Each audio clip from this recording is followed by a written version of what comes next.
Bom dia! Bom dia para você. Café com Palavra, mais uma manhã se iniciando. Depois de finalizarmos a nossa campanha do livro de Juízes, fiquei aí sem fazer o Café com Palavra alguns dias, para repousar um pouquinho a minha mente de estar gravando, mas aqui estou eu novamente. E que Deus possa abençoar a sua vida e que você sinta-se privilegiado no dia de hoje por ter mais um dia, por ter um dia cheio de Deus, um dia qual o Senhor preparou para entregar o melhor para você, para sua casa. E hoje estamos aqui no livro de Lucas, Evangelho do Dr. Lucas, estamos começando mais uma campanha. Vamos lá estudar o Evangelho de Lucas. Alguns capítulos, por serem muito extensos, vamos dividir em 2, 3 vezes, sem uma perspectiva de finalizar, e sim uma perspectiva de aprendizado. E vamos entrar nessa trajetória comigo? Vamos começar a estudar o Evangelho de Lucas? Vamos nos aperfeiçoar, vamos buscar entender um pouquinho mais as revelações do Senhor, aquilo que o Senhor tem para trazer para nós todas as manhãs, todos os dias. Vamos comigo, pega a sua Bíblia, pega a sua palavra, vamos estudar aquilo que o Senhor tem para nós nesse dia. Vamos entender um pouquinho da palavra de Deus, esmiuçar. A palavra, ela se renova. Você pode dizer assim: irmã, mas eu conheço tão bem os evangelhos, conheço tão bem, conheço perfeitamente, sei de cor. Mas ainda assim, provavelmente, muito provavelmente, o Espírito Santo tem novas coisas para você nesse dia de hoje. Então entenda que a palavra do Senhor, ela se renova a cada amanhecer. Vamos lá ler alguns trechos da palavra, Evangelho de Lucas, capítulo 1. Vamos lá, que diz assim, versículo 1. Havendo muitos empreendido pôr em ordem a narrativa dos fatos que certamente entre nós se cumpriram, tal como nos ensinaram os mesmos, que desde o princípio com os seus próprios olhos os viram, e foram os ministros da palavra, a mim também pareceu conveniente escrevê-los a ti, em ordem, ó excelente Teófilo, depois de haver me informado com diligência a respeito de tudo, desde o princípio, para que conheças com segurança a respeito das coisas que já foram informadas. Então aqui nós vemos que Lucas, ele começa escrevendo esse livro ao seu amigo Teófilo. Para quê? Para colocar em ordem, na ordem dos fatos acontecidos, o que já tinha sido escrito por outros. Então aqui Lucas nos dá a segurança, né, dizendo que conheçamos com segurança a palavra de Deus, conheçamos com veracidade os fatos acontecidos e a ordem a qual os fatos aconteceram. Diz aqui isso no Evangelho de Lucas. Porque na palavra do Senhor nós vemos que as coisas elas devem acontecer na nossa vida com ordem, com decência, com segurança, com veracidade. As coisas de Deus não são de qualquer maneira. Tudo que é relacionado a Deus, a palavra de Deus, os ministérios que Deus tem sobre a nossa vida, são com ordem e com decência. São com veracidade, com segurança. Deus não nos coloca em situações errôneas. Deus não nos coloca em situação de risco. Deus nos coloca sempre em segurança, porque Ele é o nosso protetor. Debaixo das suas asas estaremos seguros, diz o Salmo. Nós estaremos debaixo da proteção do Altíssimo se estivermos na sua presença. Então a palavra do Senhor, ela deve ser pregada com exatidão, com segurança, na ordem que aconteceu, para que possa ser compreendido sem sombra de dúvidas. Amém? Aí aqui a partir do versículo 5 nós vamos entrar um pouquinho na história do nascimento de um homem muito importante na palavra de Deus, que diz assim, versículo 5. Houve nos dias de Herodes, rei da Judéia, um sacerdote chamado Zacarias, da ordem sacerdotal de Abias, cuja mulher era das filhas de Arão, chamada Elizabeth, ou Isabel, segundo algumas traduções. E eram ambos justos diante de Deus, andando sem repreensão em todos os mandamentos e os estatutos do seu Jeová. E não tinham filhos porque Elizabeth era estéril e ambos estavam avançados em idade. E aconteceu que, exercendo o sacerdote diante de Deus no segundo turno da sua turma, segundo o costume sacerdotal, coube-lhe por sorte entrar no templo do Senhor Jeová para oferecer incenso. E toda a multidão estava do lado de fora orando na hora do incenso. E um anjo apareceu, posto de pé diante do altar do incenso. E Zacarias se turbou ao vê-lo e caiu de temor diante dele.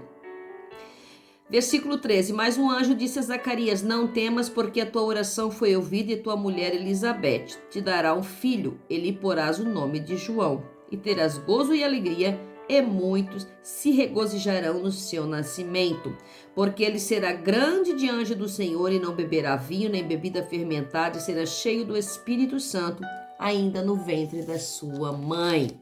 Aleluia!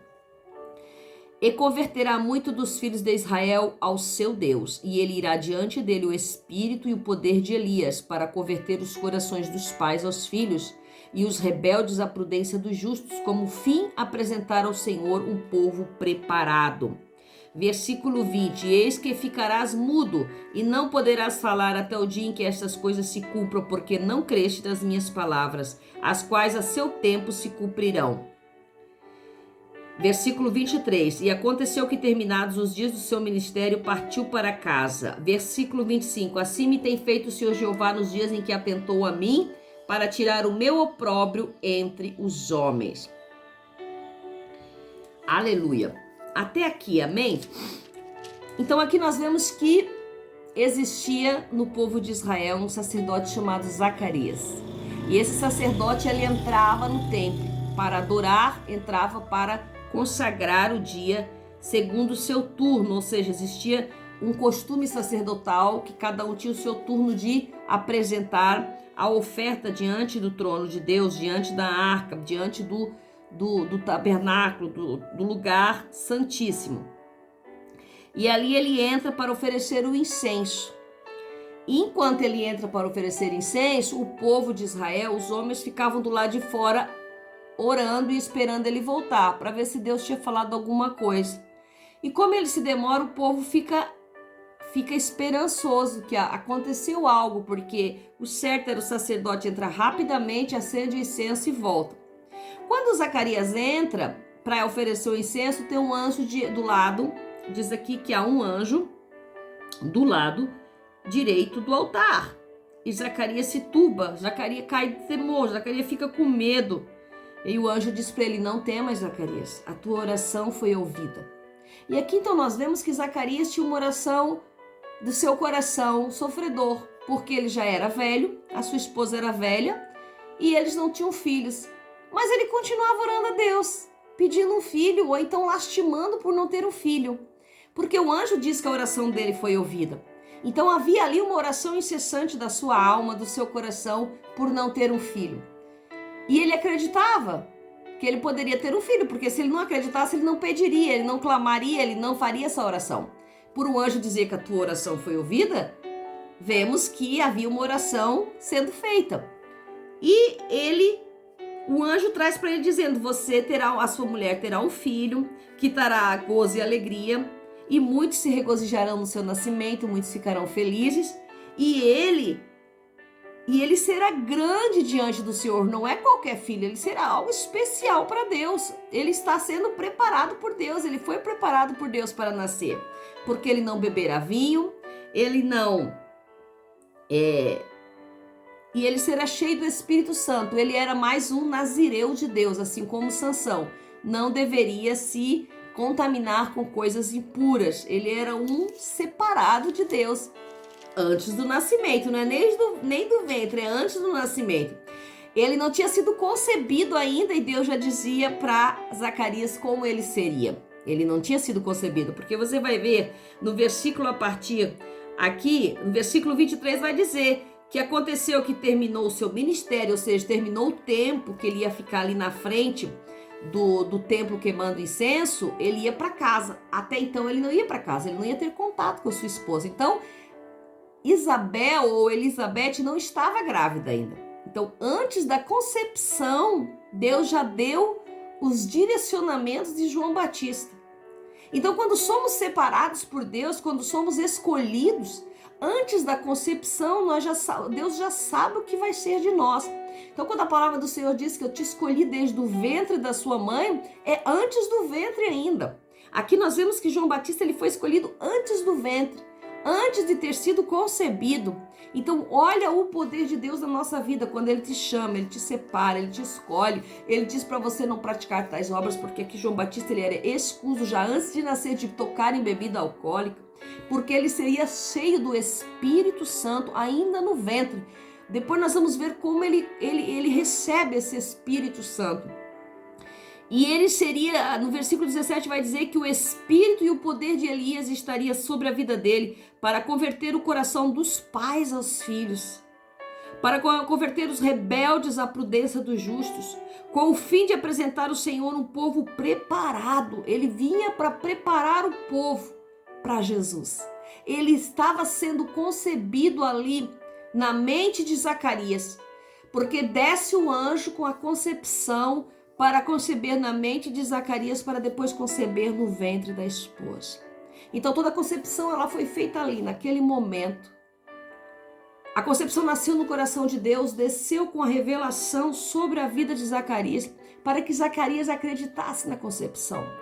Porque a palavra do Senhor vai dizer em Provérbios que aquilo que tu crê, tu é. Aquilo que tu acredita, tu é. Então aqui Zacarias diz que Zacarias não creu, porque ele já era velho e a mulher avançada de ano. E por ele não crer, o anjo disse, pois eu estou te dizendo, eu sou o anjo Gabriel que assisto diante de Deus. Se eu estou te dizendo, é isso que vai acontecer, e assim é. Eu desci para te dar as boas novas e tu diz que não crê. Só porque tu não crê, tu vai ficar mudo. Só porque tu não crê, tu não vai falar mais. Porque muitas vezes nós nos calamos diante das circunstâncias. Porque muitas vezes nós nos tornamos mudos porque não cremos na revelação de Deus. Nos tornamos mudos. Irmã, mas eu não consigo falar do amor de Deus porque você não crê naquilo que Deus entregou para você. Você não crê na boa nova que Deus deixou para ti. Então você se torna muda, você se torna imprópria para falar. Você não consegue avançar nas suas palavras. E quando não avançamos na palavra, não avançamos naquilo que Deus tem para nós. E aqui nós vemos que ali nessa conversação toda ainda, Zacarias sai mudo do local de incenso. E o povo esperando as boas novas, esperando a palavra de Deus. E Zacarias não tinha nada para falar para ele. Zacarias só fazia gesto e balbuciava, mas não saíam palavras.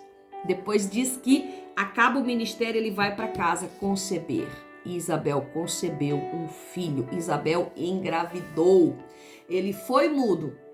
Não conseguia explicar para ela o que estava acontecendo. Teve relações com sua esposa. Engravidou ela. E assim foi feito a vontade do Senhor, concebendo a João Batista. Então vamos entender nessa manhã que a vontade do Senhor ela é perfeita e agradável. A vontade do Senhor foi que João fosse concebido dessa forma. Antes de ele ser concebido no ventre de Isabel, ele foi concebido no coração de Deus e na mente do Pai. Então, antes de ele ser concebido, João, um filho separado, um filho escolhido, segundo as orações desse pai, porque esse pai orava por um filho. Ele não cria, ele cria ainda, mas não cria, porque quando ele não cria até receber a bênção. Quando ele recebe a bênção, ele descrê, porque ele acreditou que não era possível. Muitas vezes nós não somos assim, pedimos algo, quando Deus desce e diz, esse algo é para você, aí você não crê que é, porque daí você já não crê, você descrê, você acredita que você não é capaz de receber aquilo. Nessa manhã eu estou dizendo para você, creia naquilo que Deus está te entregando nessa manhã. Acredite, para você não ficar mudo nessa história e só falar depois dos 9 meses. E amanhã nós vamos continuar a história de João Batista. Eu espero que essa palavra possa ter falado ao seu coração nessa manhã. Que Deus abençoe o seu dia. Café com Palavra. Até amanhã, em nome de Jesus.